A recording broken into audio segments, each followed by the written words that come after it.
¿Qué tal? ¿Cómo les va? ¿Qué Hola, dicen? profe. ¿Cómo Tardes, andan? profesor. Hola, Bien, buenas tardes. bien. Bueno, estábamos ayer, el lunes habíamos visto, perdón, ayer habíamos visto un instituto que a mí me interesa que lo manejen bien, que es el Instituto de la Inoponibilidad de la Persona Jurídica. Lo primero que uno pregunta o analiza, se llama de la misma manera en el Código Civil, está regulado en el Código Civil y en la Ley General de Sociedades. Si ustedes me preguntan un poco, me importa más el de la Ley General de Sociedades que el del Código Civil. Te me dirán, ¿por qué? Porque al estar regulado en los dos, en las dos normativas, la ley de, o sea, si ustedes tienen un problema de abuso de en del abuso de la personalidad jurídica, en alguno de los tipos societarios de la Ley General de Sociedades, van a tener que ir a la Ley General de Sociedades.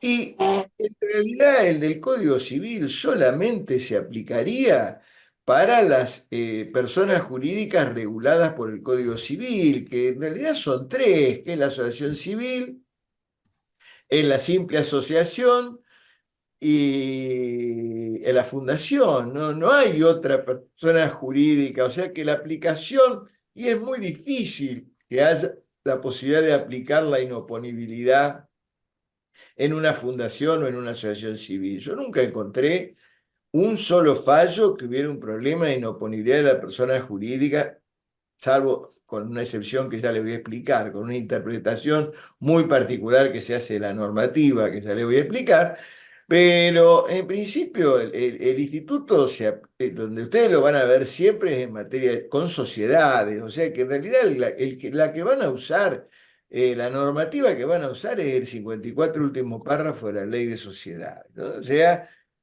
primera cuestión, si están ante un tipo societario de la ley de sociedades, van a la 54 último párrafo. Si están ante una situación de una asociación civil, simple asociación o fundación, se van a ir a el Código Civil y Comercial, al 144.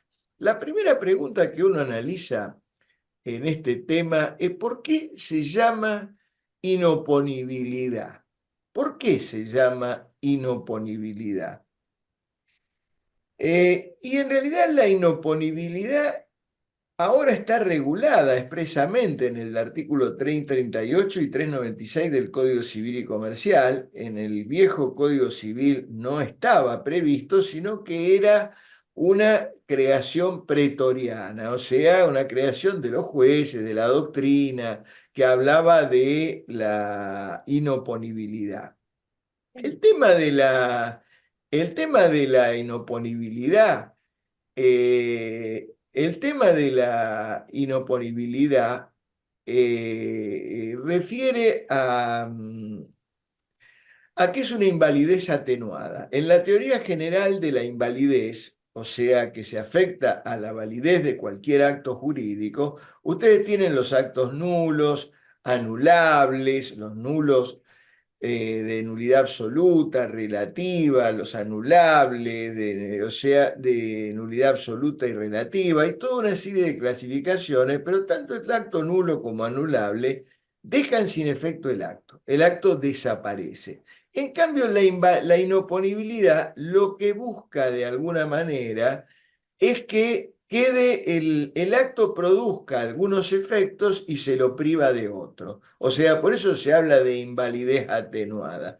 ¿Por qué usan el instituto de la inoponibilidad en este caso? Porque el problema que hay cuando hay una persona jurídica es que al haber hecho parir, al haber hecho nacer una persona que ha contratado con terceros, que ha desarrollado una actividad, plantear la nulidad, como es en los actos jurídicos bilaterales comunes que ustedes han estudiado siempre en el derecho civil, o sea, el acto queda nulo y entonces no es como si nunca hubiera existido, es imposible plantear la nulidad cuando hay una personalidad jurídica. Porque la personalidad jurídica es un instituto que está fundamentalmente a actuar con los terceros. Y entonces, si usted dice, no, la sociedad nunca tuvo actuación, en realidad los perjudicados son los terceros, porque la persona jurídica fundamentalmente fue construida como un instituto en beneficio de los terceros, no solo de los socios de la persona jurídica, sino de los terceros, porque se crea un privilegio de los terceros que contratan sobre la persona jurídica, sobre el patrimonio de la persona jurídica, porque las obligaciones se unifican hacia la persona jurídica. Acuérdense todo lo que estudiamos en las clases pasadas de lo que aconteciera si no hubiera, si un grupo de personas, perdón, si en lugar de la personalidad jurídica se hubiera contratado contra el grupo de integrantes de la persona jurídica y no hubiera una ley que admita o regula la persona jurídica. O sea, la persona jurídica atiende fundamentalmente a que los vínculos con los terceros estén unificados, que los terceros tengan el patrimonio de la persona jurídica para cobrarse primero sobre los acreedores personales de los socios. O sea, que si ustedes plantean la nulidad, porque hubo una simulación ilícita, porque hubo un abuso de la personalidad, realmente los mayores perjudicados son los terceros. Entonces, la palabra inoponibilidad es decir, no, mira, la sociedad fue utilizada ilegalmente para perjudicar a terceros, para violar la ley, etcétera. Por lo tanto, en el acto que fue utilizada, ahí corremos la personalidad jurídica, hablamos de inoponibilidad. Pero para el resto, la personalidad jurídica sigue subsistiendo, o sea que es inopolible solamente respecto del acto que se realizó o los actos realizados en perjuicio de terceros. O sea, por eso la persona jurídica sigue existiendo. Si nosotros habláramos de nulidad, la persona jurídica debería extinguirse y no existe. Entonces, una pregunta que yo generalmente hago, ¿por qué se llama inoponibilidad? Tiene que decir, porque es una invalidez atenuada, porque lo que se buscó es simplemente que la personalidad sea dejada de lado solamente en el caso solamente en el caso de la violación de la ley o de el perjuicio a tercero, en la cual se usó incorrectamente, pero en el resto la sociedad sigue subsistiendo. Ejemplo. Hubo el caso de que un cónyuge perjudica a otro con la sociedad conyugal, donde se pone el inmueble de la sociedad conyugal en perjuicio de, del otro cónyuge. El auto, de todo está a nombre de una sociedad real, una sociedad que fabrica, que desarrolla una actividad, que fabrica casa o que fabrica autos, lo que sea, o un maquikiosco, y el inmueble que se puso allí va a ser traído, o el auto va a ser desimputado, no, se le quita la titularidad a la sociedad y se trae a la sociedad conyugal. Pero la sociedad sigue existiendo, con la actividad, etcétera, sigue subsistiendo como sociedad. No es nula porque se usó para violar la ley, no es nula porque se usó para perjudicar a terceros. Entonces, la primera problemática es cuando se pregunta por qué inoponibilidad, ustedes tienen que plantear porque es una invalidez atenuada, porque la sociedad va a subsistir y solamente va a ser privada de sus efectos respecto del acto o los actos en los cuales se hubiera actuado conforme los presupuestos que está establecido en el artículo 54 o en el artículo 144. Esto es la primera lo primero que hay que conocer. El artículo 54, que es el primero que vamos a analizar y que yo les pedí de alguna forma que ustedes lo empezaran a estudiar, habla de la actuación de la sociedad. No refiere a la actividad de la sociedad, sino la actuación de la sociedad. Miren lo que dice la palabra en el artículo, si lo tienen a mano, lo están leyendo, dice la actuación de la sociedad. ¿Qué alcance tiene? Porque acá la primera problemática que se discutió con esta palabra, la actuación, y por qué yo pongo que no refiere a la actividad de la sociedad, es porque yo puedo usar la sociedad, supónganse, a mí me quieren cobrar un montón de acreedores. yo constituyo una sociedad, aporto todos mis bienes a la sociedad y me insolvento. Bueno, en ese caso, que usé la sociedad para insolventarme, donde aporté o transferí o aporté los bienes para que no me los puedan ejecutar a mí, en realidad la sociedad esa no ha tenido ninguna actividad, porque a lo mejor la sociedad no desarrolla ninguna actividad, lo único que hubo es una constitución en la cual se aportaron los bienes. Y en ese caso, si yo usé la sociedad para insolventarme, o usé la sociedad para perjudicar a mi cónyuge, o usé la sociedad para perjudicar a alguno de mis hijos, aunque la sociedad no desarrolle ninguna actividad, quede ahí nomás parada, ¿no se puede aplicar la inoponibilidad de la persona jurídica? Sí, se puede aplicar la inoponibilidad de la persona jurídica, obviamente.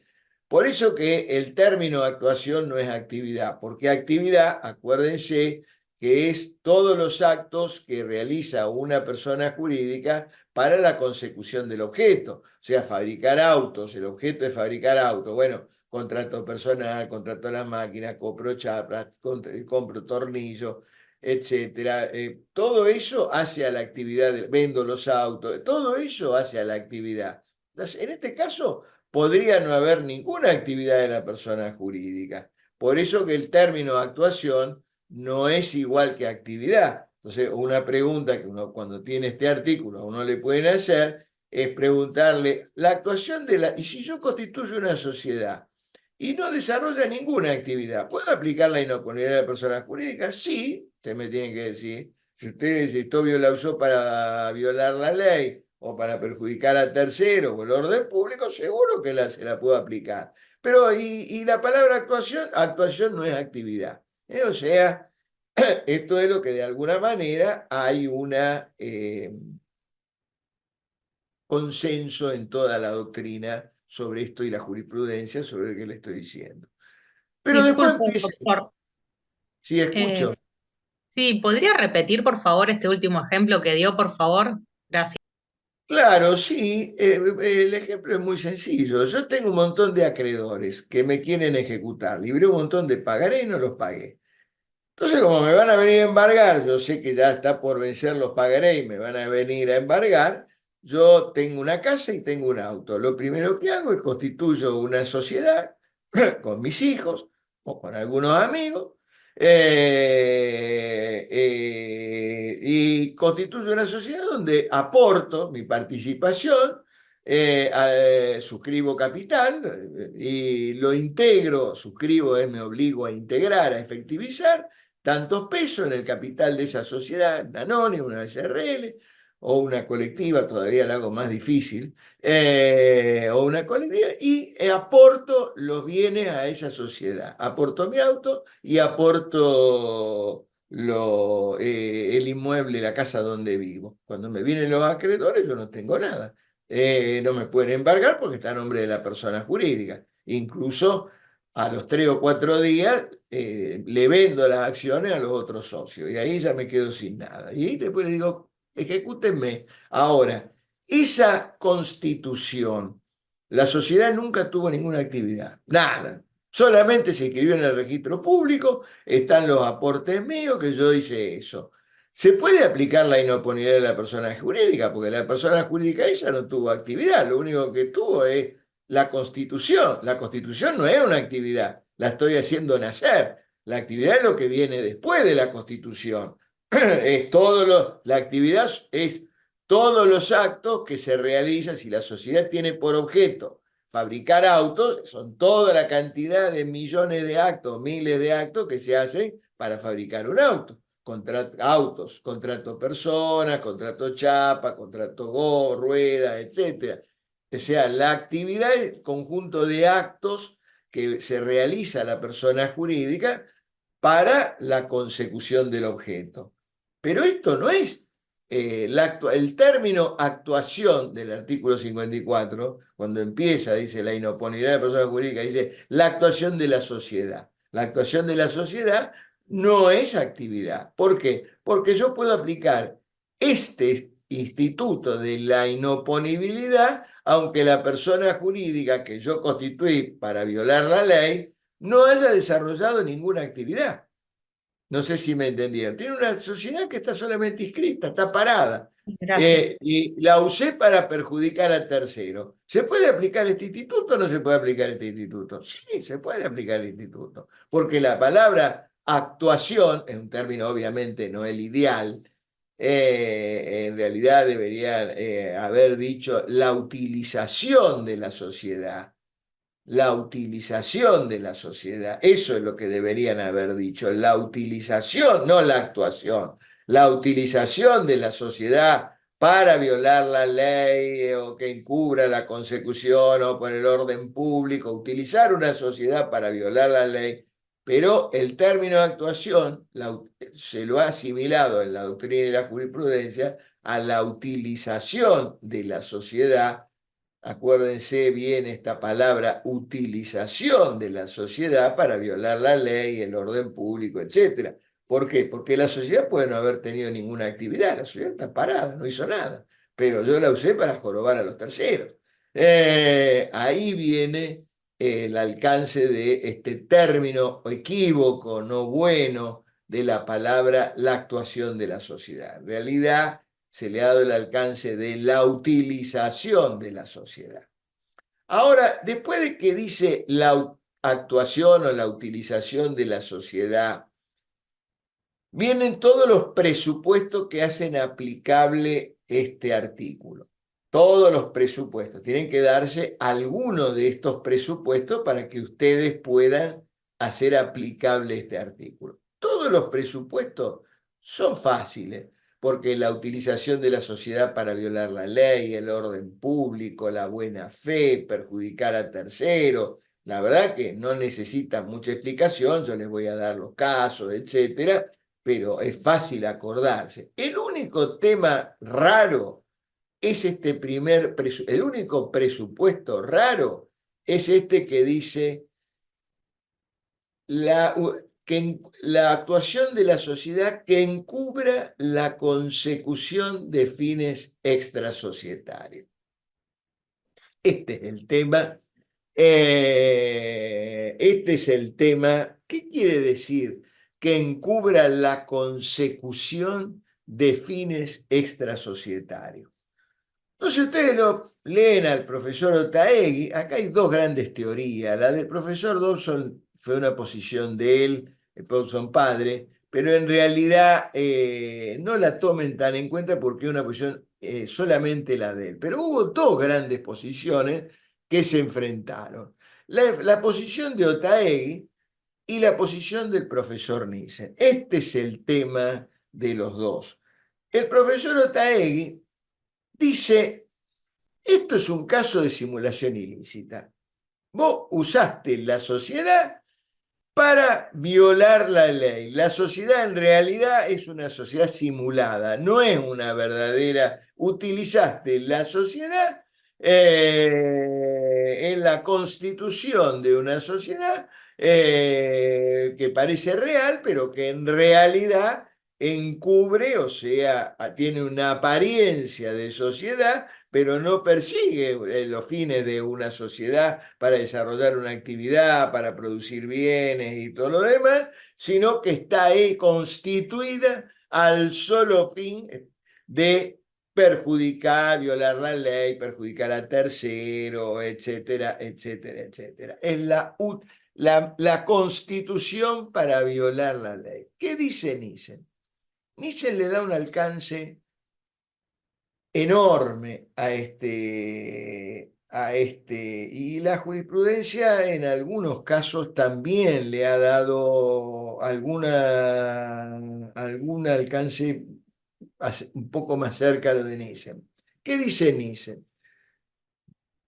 Esto se refiere a la causa fin del negocio societario, dice Nissen.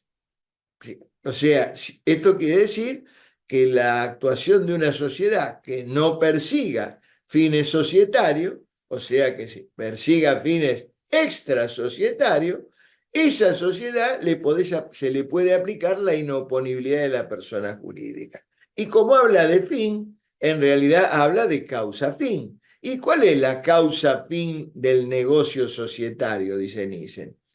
Bueno, Hoy, después de la reforma de la ley, etcétera, hay toda una discusión de cuál es la causa fin del negocio societario, pero yo le podría decir que es realizar aporte para perseguir un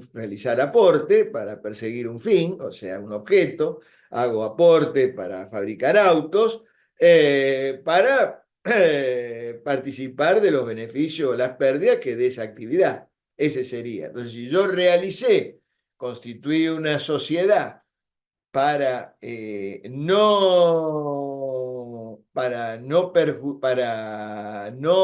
desarrollar una actividad, para no participar en beneficios y pérdidas, sino al solo fin de administrar a lo mejor un inmueble. Este es el caso que usa Nissen, que yo no lo comparto en absoluto. Si yo, por ejemplo, la sociedad constituida para administrar un inmueble, en ese caso, esa sociedad no persigue un fin societario. Y bueno, esto es un tema que merece algunas explicaciones. La mayoría de los profesores de Buenos Aires, Vítolo, Nissen y muchos otros profesores, algunos ya fallecidos, confunden algo que la ley de sociedades no hacen. O sea, confunden sociedad con empresa. Es un tema que lo vamos a ver más adelante. Para ello, toda sociedad tiene que ser titular de una empresa. Entonces, ¿cómo juega en un caso concreto para ello? Es muy común, por ejemplo, en materia sanatorial, que es una actividad de mucho riesgo empresario, donde los dueños del inmueble, los socios que constituyen una sociedad de un sanatorio, constituyen por un lado una sociedad de un sanatorio y por otro lado el inmueble del sanatorio está a nombre de otra sociedad. Entonces hay una sociedad dueña del inmueble y esto es desde el comienzo de la actividad. Hay una sociedad dueña del inmueble y hay otra sociedad que tiene la explotación sanatorial. La explotación sanatorial se va a la quiebra, este es un caso real, Sanatorio Hurlingham se llamó. El sanatorio se va a la quiebra y le piden la extensión de la quiebra a la sociedad dueña del inmueble porque le dicen que esa sociedad no perseguía un fin extrasocietario, porque en realidad ser titular de un inmueble no es un fin societario, porque un fin societario es desarrollar una actividad empresaria, es aunar capital y trabajo para desarrollar una actividad económica. Y esa sociedad no desarrollaba ninguna actividad empresaria. Entonces le extienden la quiebra a esa sociedad titular de ese inmueble que no desarrollaba ninguna actividad. En realidad es un error, porque si ustedes leen la exposición de motivos, lo vamos a ver más adelante, la exposición de motivos del artículo 1 de la Ley de Sociedades permite que pueda haber sociedades que no sean titulares de una empresa. Puede haber sociedades para investigación, puede haber sociedades para una explotación artesanal, o sea, donde dos sastres se juntan a trabajar y no tienen empleado. Puede haber una sociedad para administrar un inmueble. Pero esto es todo una corriente muy importante, porque todo lo que parece que se dijera en Buenos Aires es como que tuviera mayor importancia y mayor valor, y todo el resto de los profesores del interior en general tienden a seguir lo que dicen los profesores de Buenos Aires. La propia ley y los redactores de la ley dicen todo lo contrario de quienes sostienen esto. Pero estas son las dos grandes posiciones sobre fines extrasocietarios. Para Otaegui constituiste una sociedad, se constituyó la sociedad solamente para violar la ley. O sea, ahí está un problema de constitución. El fin de la sociedad no era un fin, la mera constitución, un fin para desarrollar una actividad económica lícita para participar en beneficios y pérdidas, sino que el fin de la sociedad era para encubrir, simular, encubrir es simular, aparentar, encubrir un acto que está atrás, que es un acto ilícito. La Constitución es, encubre un acto ilícito. Eso es lo que hizo Taigi, para mí es la posición más razonable. Hay una simulación ilícita. Para Nissen es un problema de desvío de la causa fin del negocio societario. Si usás una sociedad desviada, aunque no sea violatoria de ninguna ley, usás mal a la sociedad, ahí viene la discusión, que es usar mal a la sociedad, pero si la usás desviadamente a la sociedad, en ese caso vos estás, se aplicaría este artículo. Voy a dar alguna explicación más porque a lo mejor no es lo suficientemente explícito, porque esta discusión en la actualidad ha perdido bastante la posición de Nissen en este inciso, en este presupuesto, ha quedado de alguna manera un poco, quedado un poco, ha perdido importancia. ¿Por qué? El problema de Nissen era el siguiente. Hasta la reciente reforma de la ley de sociedades no se admitía la sociedad de una sola persona. Entonces era muy común que ustedes se encontraran con sociedades en la cual un socio tenía el 99,99% del capital y otro socio tenía el 0,1 del capital social. Entonces Nissen decía, esto no es una verdadera sociedad, esto es usar la sociedad para limitar la responsabilidad. O sea, no es para desarrollar una actividad, sino que están usando el negocio societario para tener responsabilidad limitada. Porque ustedes generalmente eso se hacía con las anónimas y con las SRL. Entonces él dice, ustedes acá ese socio que tiene el 0,1 no es un verdadero socio. Usted está usando la sociedad no para desarrollar una actividad, sino que buscó un amigo para que tenga el 0,1 y tener la pluralidad, tener los dos socios para poder tener una responsabilidad limitada de su actividad. Usted está violando el principio general del Código Civil, que el patrimonio es la prenda común de los acreedores. En realidad, Nissen lo usaba fundamentalmente en estas sociedades donde había unas participaciones ínfimas de algún socio y se constituía la sociedad. La verdad, todos los abogados, abogadas, aconsejábamos cuando venía alguien a realizar un negocio, uno decía constituye una anónima, ponete con un 90%, un 95%, un 97%, buscate, poné a tu cónyuge, poné a tu novia, a tu novio, a tu un amigo, a tu papá o a tu mamá, con el 0,1 o el 1% y con eso tenés ya la pluralidad y desarrollás una actividad. En realidad lo que Nissen atacaba era eso, decía, ahí hay un desvío de la causa del negocio societario. Esta no es una sociedad que se constituyó para desarrollar una actividad del objeto. Vos la estás usando para limitar la responsabilidad. No la constituiste porque necesitabas a ese socio. Ahí hay un desvío del negocio causal del negocio societario. Pero el problema es que todo este lío que planteaba Ricardo Nissen en esa época, ha quedado,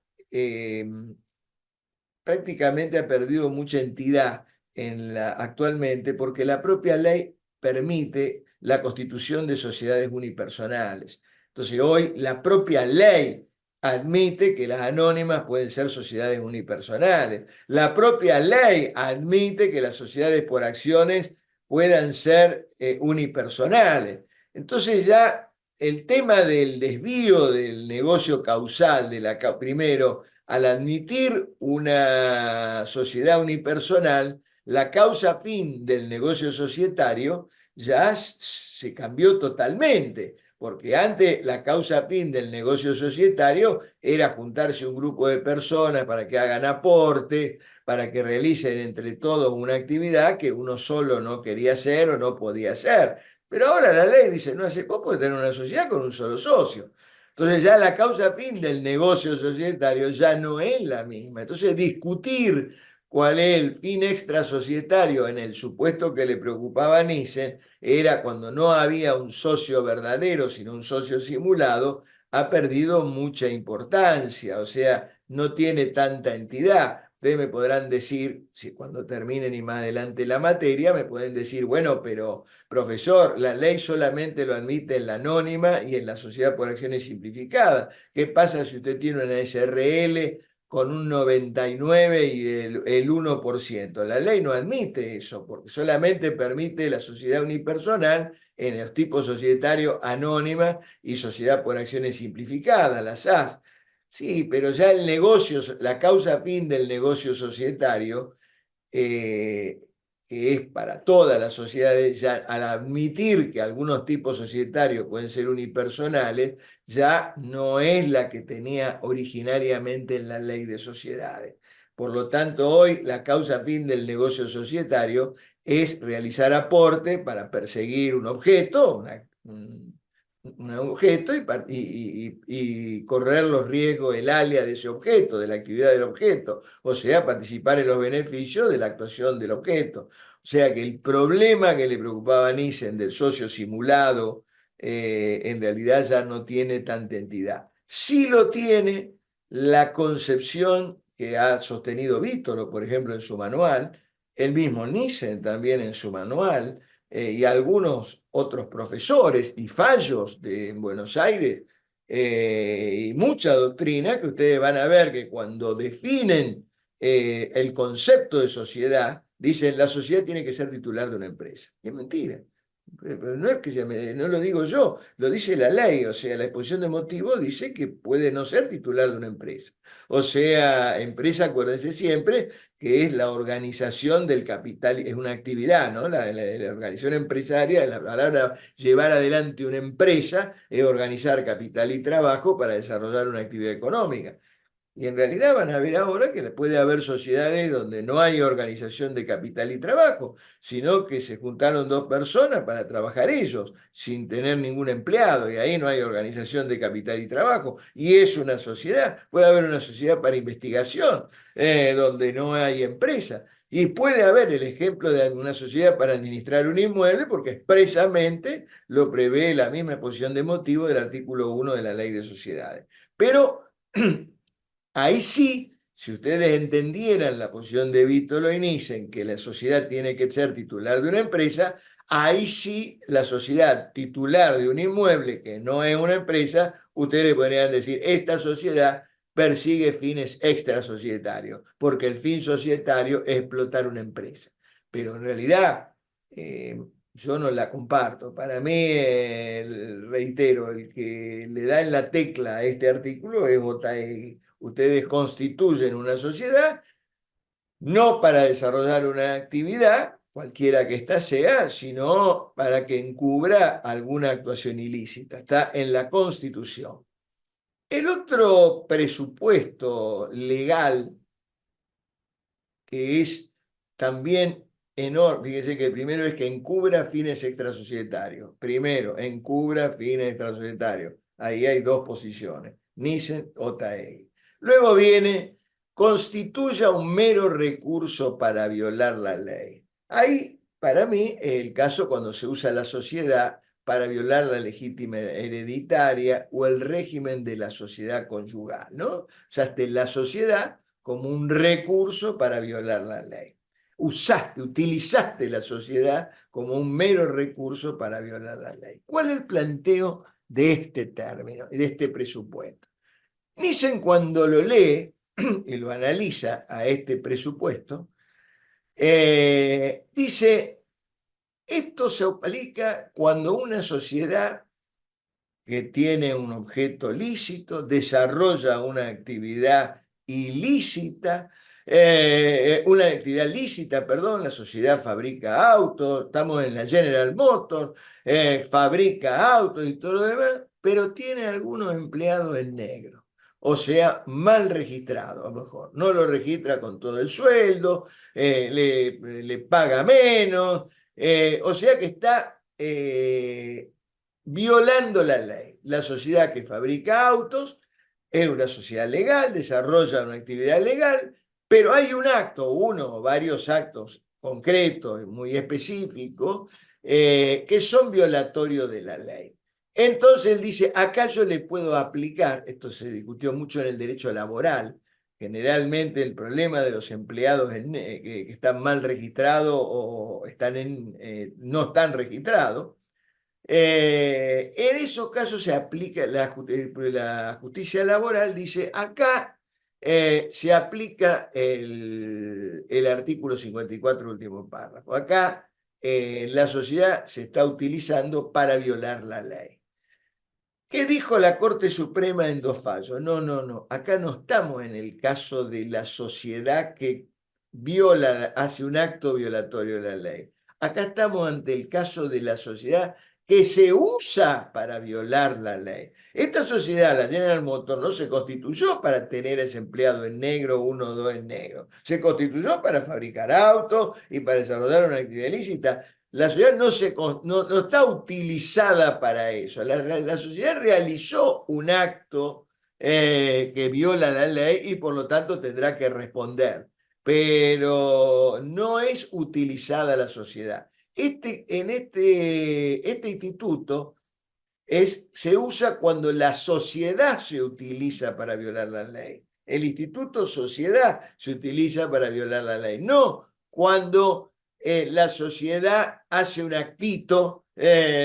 Acá yo usé la sociedad para jorobar al cónyuge, usé la sociedad para perjudicar la legítima hereditaria, usé la sociedad, la carcasa sociedad legal, para ocultar que yo tenía una prohibición de contratar con el Estado. Eso es el uso de la... Ahora, que la sociedad realice un acto violatorio de la ley, no es que la sociedad fue utilizada para realizar ese acto. La sociedad realizó ese acto. Sin embargo, en materia laboral, la jurisprudencia, ustedes usan este artículo, constituye un mero recurso para violar la ley, y la jurisprudencia laboral, a pesar de que la Corte de la Nación ha dicho lo contrario, pero para los tribunales laborales la Corte puede resolver lo que se le da la gana y no le llevan el apunte.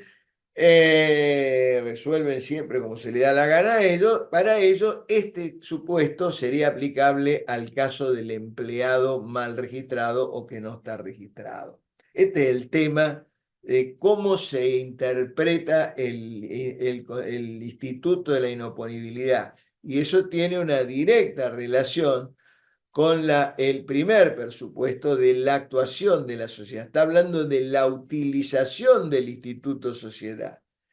Cuando utilizo el instituto sociedad, que conlleva una persona jurídica, para perseguir un fin extrasocietario, para una simulación ilícita, la constituí para jorobar a la gente, o para como un recurso, como una sociedad ya constituida, verdadera, pero para violar la ley. O sea, ya no es la constitución de la sociedad para perjudicar la ley, sino que usé una sociedad constituida para violar la ley. Esto es lo que constituye un mero recurso para violar la ley, para violar la ley. Luego dice el artículo el orden público, cuando usé la sociedad para violar el orden público. En realidad el único caso que existe de utilización de una sociedad ya constituida para violar el orden público, se consideró que no sea una violación de la ley penal, ¿no? O sea, la sociedad que se constituye para lavar dinero, para facturar. El único caso que yo vi usar el instituto fue en la Segunda Guerra Mundial, cuando la Argentina le declara la guerra, poco antes de terminar la guerra, en la Segunda Guerra, a Alemania y a Japón. En ese momento, al declararle la guerra a Japón, se expropiaron todas las sociedades, pasaron a ser propiedad del Estado, todas las sociedades cuyos socios sea el Estado alemán o el Estado japonés o ciudadanos alemanes o japoneses. Se expropiaron, así fue, se expropiaron los bienes de la asociación alemana, los bienes de la asociación japonesa, una filial que tenía la sociedad Thyssen acá, que fabricaba los ascensores. Bueno, se expropiaron, después eso solucionó de alguna manera a posteriori cuando se declara la paz y todo lo demás, pero se lo declara como propiedad enemiga. Ahí había orden público. En realidad eran sociedades de propiedad del enemigo. Estábamos en guerra y entonces ahí sí hay una cuestión de orden público. Yo también lo encontraría en los casos de violación de la ley penal, ¿no? Bueno, la buena fe, cuando la sociedad se utiliza obviamente para ocultar quiénes son los verdaderos socios, que si el tercero lo hubiera sabido no hubiera contratado, y para frustrar derechos de tercero, el caso que se usa la sociedad para insolventarse. Entonces acá tenemos los distintos supuestos donde se aplica la utilización de la sociedad que encubra fines extrasocietarios, que se constituya un recurso para violar la ley, que se utilice para violar el orden público, que se utilice para violar la buena fe o que se utilice para frustrar de los derechos de terceros. Estos son, ya tenemos que el primer efecto es general, es la inoponibilidad. Tenemos también cuándo se va a aplicar. O sea, si la sociedad se usó para encubrir fines extrasocietarios, para violar la ley, para violar la buena fe, para violar el orden público, para perjudicar al tercero, usaste la sociedad en alguno de esos tipos, en esos presupuestos, podés aplicar la inoponibilidad de la persona jurídica. ¿Y qué significa aplicar? ¿Cuál es el efecto de aplicar la inoponibilidad de la persona jurídica? Y la ley acá usa una palabra que es central en materia de derecho societario. Una palabra clave que solamente la usa el derecho societario y el derecho penal. La palabra imputar. Imputar quiere decir atribuir. Y la ley acá dice, esa actuación ilícita que viola el orden público se imputa, se atribuye directamente a los socios o a los controlantes que la hicieron posible. Entonces acá viene, este es otro párrafo que generó unas discusiones enormes, porque supongamos que yo tengo el caso de una sociedad que se vacía, la vacío, a favor de otra sociedad. Yo tengo, este es un caso muy común, ustedes me ejecutan un juicio laboral a una sociedad, litigan 4 o 5 años, consiguen una sentencia del juicio laboral, cuando van a ejecutar la sentencia para embargar las máquinas o el dinero que pueda tener la sociedad demandada, la sociedad desapareció. En el galpón que funcionaba, desapareció. Y todo eso viene, ese personal, todo eso aparece en otra sociedad. Aparece en otra sociedad con, obviamente, los mismos clientes, un nombre parecido u otro nombre, pero los mismos clientes, los mismos trabajadores, la misma actividad, pero no aparecen los socios de la primera sociedad, sino que aparecen amigos, hijos, parientes en la segunda sociedad. Se llama trasvasamiento societario. Trasvasa la actividad de una sociedad a otra sociedad. Esto es absolutamente común en pequeños negocios, pequeñas empresas, sobre todo en los juicios laborales, ¿no? Cuando uno va y termina con la sentencia, se encuentra que la sociedad no tiene nada. Entonces ahí dice, se imputará directamente a los socios, o sea, o a los controlantes que le hicieron posible. Ahí la ley le permite que la deuda de la sociedad se pueda imputar a los socios o a los controlantes que lo hicieron posible. O sea, hay una situación de extensión de la imputación. Ojo, eh, la sociedad sigue con la deuda, pero la sociedad sigue adeudada, pero se le extiende la deuda, los créditos a los socios de la sociedad, que hicieron posible la maniobra de vaciamiento. Pero puede acontecer que Acá el problema de este instituto que se aplica para muchos casos, por ejemplo, los casos del inmueble.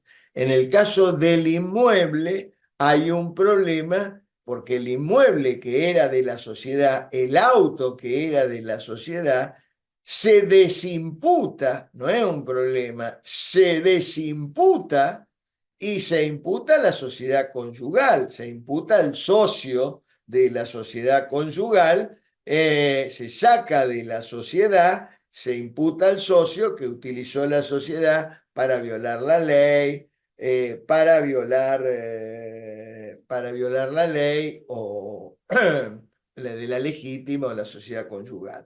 Es decir, que este artículo a veces funciona como un tema de extensión de la imputación, o sea, en los casos de crédito, de deuda, se extiende, la sociedad sigue en deuda, con la deuda, pero se le extiende a los socios. Pero cuando se trata de inmueble, de bienes, se hacen situaciones de desimputación. El inmueble se deja de imputar a la persona jurídica y se imputa al socio que usó la sociedad o al controlante que usó la sociedad para violar, se trae el inmueble a la sociedad conyugal. Hay un problema de desimputación. Este artículo tiene muy mala redacción, fue el primero en el mundo, por eso todo esto son construcciones doctrinarias. Ustedes verán que a veces estamos hablando de que se imputa, acá estamos hablando que hay extensión de la imputación cuando se trata de créditos, de deuda que tenga la sociedad, y hay una desimputación cuando se trata de bienes. Estos serían los efectos. Pero luego el artículo dice los controlantes, o sea, habla de la palabra controlantes. Y la ley de sociedades define a los controlantes en el artículo 33 de la ley. ¿Quién es controlante de una sociedad? Y controlante de una sociedad, yo lo voy a simplificar de la simplificación y de simplificación. Acá la palabra control es quien la domina. Y la sociedad la domina el que puede nombrar, el que condiciona la actividad y el que nombra a los administradores de la sociedad. Ese es el que domina. El que controla es el que domina, el que nombra el que puede nombrar a los administradores de la sociedad. ¿Y por qué el que puede nombrar a los administradores de la sociedad? Porque los administradores de la sociedad son los que van a decir: voy a contratar con fulano, con mengano, voy a pagar tal precio, a este le pago, a este no, con este contrato y con este no contrato. O sea que si yo puedo nombrar el director de una sociedad, puedo nombrar a mi hijo, a mi hija, a mi señora, a un amigo, que haga lo que yo quiero. Entonces yo domino la sociedad nombrando los administradores o condicionándolo. Le digo que los administradores hagan, aunque no los nombré, los domino de tal manera que tienen que hacer lo que yo quiera. Eso es dominar la actividad de la sociedad. Y acá el artículo 33 de la Ley de Sociedades prevé tres supuestos de control distintos. Prevé el control, lo que se llama control interno absoluto, que es cuando yo tengo la mayoría de los votos para nombrar los administradores. Es el caso más común. Yo tengo el 51% de los votos, nombro el administrador que se me da la gana. Ahí no hay discusión. Yo soy el que domina, el que controla.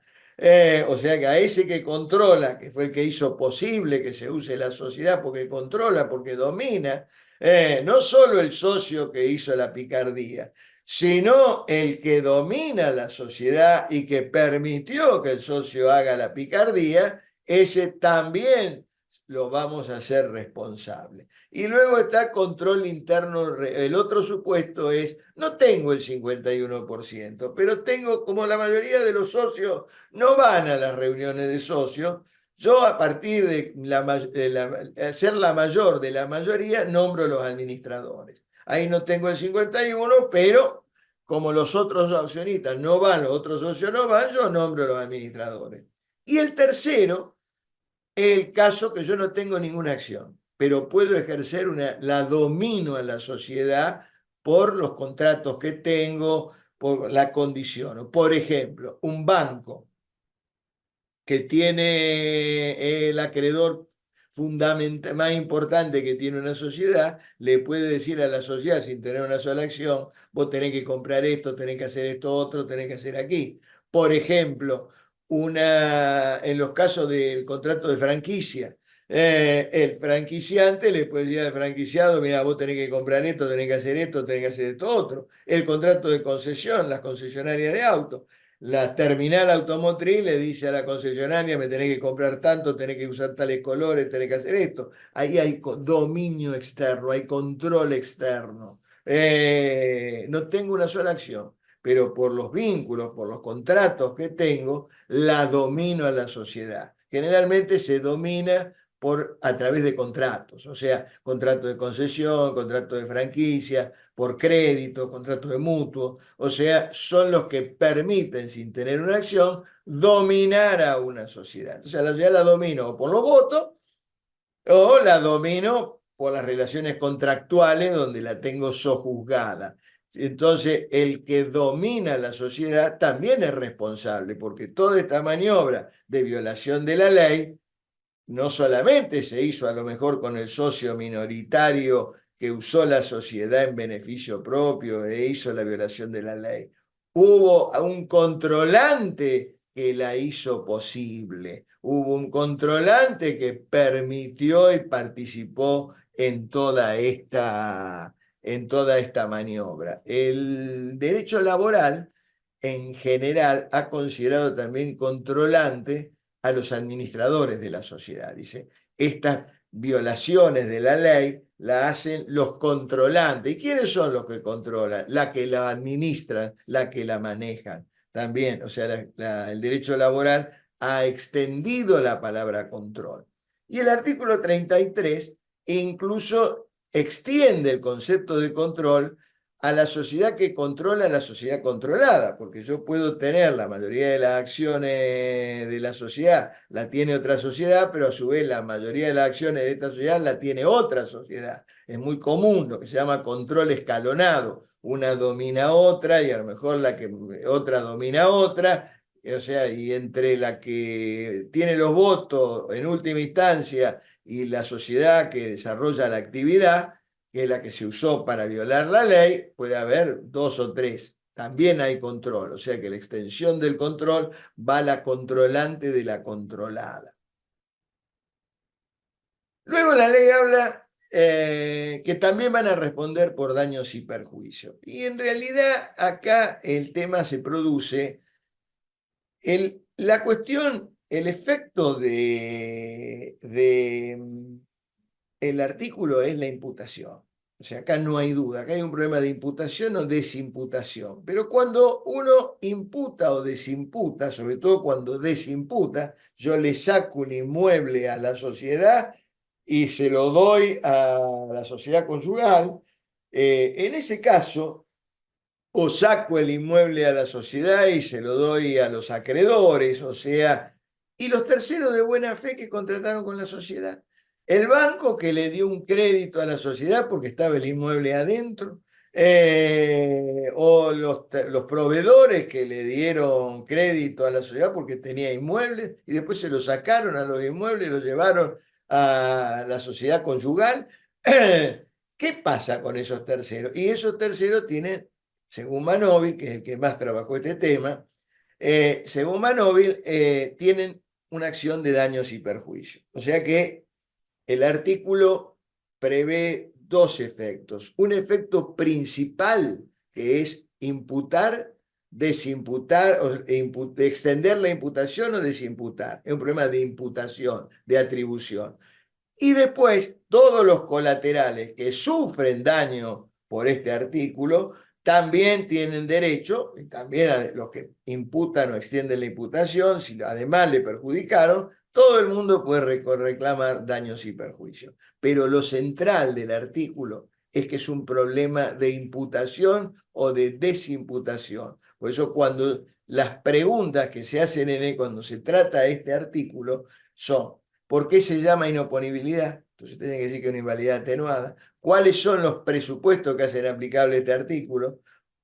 o sea, que encubra fines extrasocietarios, violación de la ley, el orden público, perjudicar a terceros. ¿Cuáles son los efectos de este artículo? La imputación. ¿A quién? A los socios y a los controlantes que hicieron posible el acto violatorio de la ley. Y subsidiariamente, si hubiera terceros que sufrieron daño y perjuicio, responderán también por daños y perjuicios. Este es un tema. ¿Qué es control? Ustedes ahí dirán, el artículo 33 prevé y conceptualiza el control. El control porque tengo la mayoría para nombrar los administradores, porque tengo los votos para nombrar los administradores, aunque no sea la mayoría, pero como los otros socios no van a las reuniones, yo nombro los administradores, o por las especiales vínculos, por los vínculos contractuales, aunque no tenga ninguna acción, domino a la sociedad en función de los especiales vínculos, los vínculos contractuales que usualmente son, que me permiten o nombrar los administradores o condicionar cómo tienen que actuar los administradores. Esto es el artículo de la inoponibilidad de la persona jurídica. No sé si tienen alguna duda sobre este artículo. ¿Lo entendieron? Porque es difícil. Les aclaro que tuvimos muchísimos congresos hasta que le dimos un significado a este artículo. ¿Alguna duda? Profe, a mí me quedó una duda, no lo quería interrumpir porque venía Sí, lo que desarrollando. quieran. No entendí la parte de desimputar. Desimputar. Bueno, Sí. desimputar, ¿qué es desimputar? ¿Qué quiere decir la palabra desimputar? Le quito la imputación del acto del bien a la persona jurídica y se lo imputo a otra persona. Se lo saca, el inmueble es de la persona jurídica, lo desimputo, le quito ya no, le quito la titularidad, el dominio, ya no es más dueña la persona jurídica. Ahora la dueña, el dueño pasa a ser el socio que usó la sociedad para jorobar y lo traigo a la sociedad conyugal. Entonces, el día de mañana, si tenés un juicio de divorcio, en liquidación de sociedad conyugal, y el cónyuge, alguno de los cónyuges jorobó al otro llevándoselo bien en una sociedad, ¡pum! Tenés el artículo, es decir, ese inmueble hay que desimputarlo y me lo tenés que traer a la sociedad conyugal. ¿Por qué? Porque este inmueble fue comprado cuando estábamos en la sociedad conyugal, porque vivimos en este inmueble, el hogar conyugal, porque el auto es el que usamos durante todo el matrimonio, tenemos realmente la posesión de los bienes, y de alguna manera la sociedad fue pagado con cheque de la cuenta particular del cónyuge. Ahí tenés toda una serie de argumentos de prueba. Desimputar es, le quitas la titularidad, la imputación, si querés podés usar la palabra atribuir. Le quita la atribución, la titularidad a la sociedad, que fue mal usada, utilizada para violar la ley, se le desimputa, no es más de la sociedad, no es más titular la sociedad, es el socio que la usó incorrectamente, se lo atribuyo a él y lo traigo a la sociedad conyugal, y lo trae a la sociedad conyugal. O la sociedad que se utilizó para perjudicar, yo lo tuve cuando empecé a ejercer, el campo se había transferido a una sociedad donde estaban los varones y habían perjudicado a la hija mujer, desimputo el campo de esa sociedad y lo imputo a todos los herederos forzosos de la sociedad. Lo quito a los socios, a los que son socios y obviamente al que está planteando y accionando al heredero forzoso que está accionando por la inoponibilidad. Esto ya no es más, este inmueble no es más de la sociedad, este inmueble es un condominio de todos los socios, más el que está planteando la inoponibilidad de la persona jurídica. Eso es desimputar. Le quitamos la titularidad del bien a la persona jurídica y lo traemos a nombre del socio o de quienes correspondan de alguna manera, los que tengan derecho para plantear este artículo. Esto es la inoponibilidad. Bien, gracias. Ahora me quedó Una más claro. consulta, profesor. ¿Alguna otra duda? Sí, yo. Usted dijo que la imputación se hace a los Más fuerte, socios. por favor. Usted dijo que la imputación se hace a los socios y a los controlantes y algo más de los terceros, que no me perdí. La imputación se hace a los... el acto se imputa, fíjense cómo está lo que dice el artículo textualmente. Los socios, a los socios que la hicieron posible, a los controlantes, o sea, que dominan la sociedad, o sea, a los socios y a los controlantes de la sociedad. Exactamente, al socio que la hizo posible y a los controlantes de la sociedad.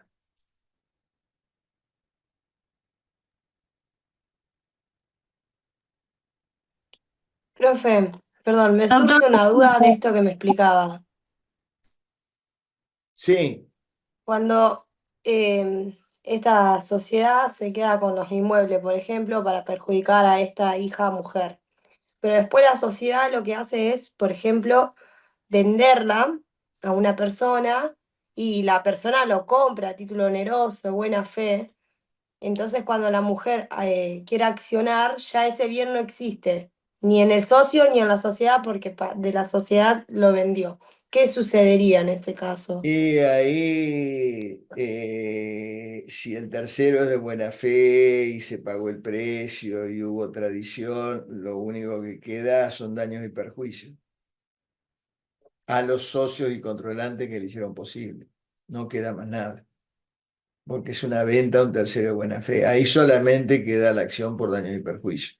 Esto es no hay manera de desimputarlo del tercero de buena fe que lo compró con modo y título. Bien. Pues si fuera de mala fe, sí se podría. Sí, fuera de mala Sí, fe, no solo lo podés traer también adentro del baile, obviamente, sí. perfecto. Obviamente, sí, porque ahí tenés la acción de inoponibilidad contra la sociedad y la acción puede ser, o la acción de simulación o la acción de revocatoria, la pauliana, contra el tercero de mala fe que lo compró. Tenés una acumulación de pretensiones. Cuando demandás en ese caso, ya que se vendió un tercero de mala fe, a la sociedad le decís, mira, esta sociedad es una pantalla, entonces es un atorrante en realidad, y además el tercero se lo trae con una acción revocatoria o de simulación. ¿Algo más? Pero simplifiquémoslo, yo quiero solamente que ustedes sepan por qué se llama inoponibilidad, cuáles son los presupuestos que se aplica a este artículo, cuáles son los efectos, imputar, desimputar a los socios controlantes, quiénes son los controlantes, qué se entiende por controlante y a quiénes se le puede reclamar daño y perjuicio. Esto es el artículo.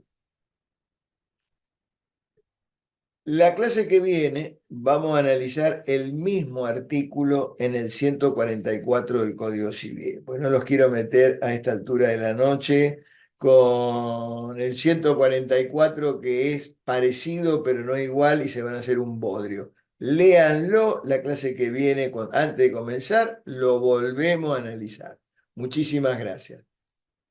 Gracias. doctor, Buenas Gracias, noches. profe. yo le quería hacer una pregunta con respecto al material de estudio, doctor. Que Sí, había pasado algunas clases grabadas que no se habían subido. no Por le ahí no la podemos. pregunté, hay que preguntarle a Brunella lo de las clases. ¿Hay un mail? ¿Ella tiene un mail o cómo nos podemos comunicar? Sí, en realidad todavía no las solicité con el ID a la facultad, porque no sé qué Sí. pasó que se borraron. Yo había subido dos y ya tampoco me pone que no existe. Así que yo la solicité esta semana. seguramente en unos días me la están mandando o me dicen bien cómo las tengo que recuperar. Una Y consulta, ¿tienen una adoración? Ah, perdón. no, te escuchamos, por favor, sí.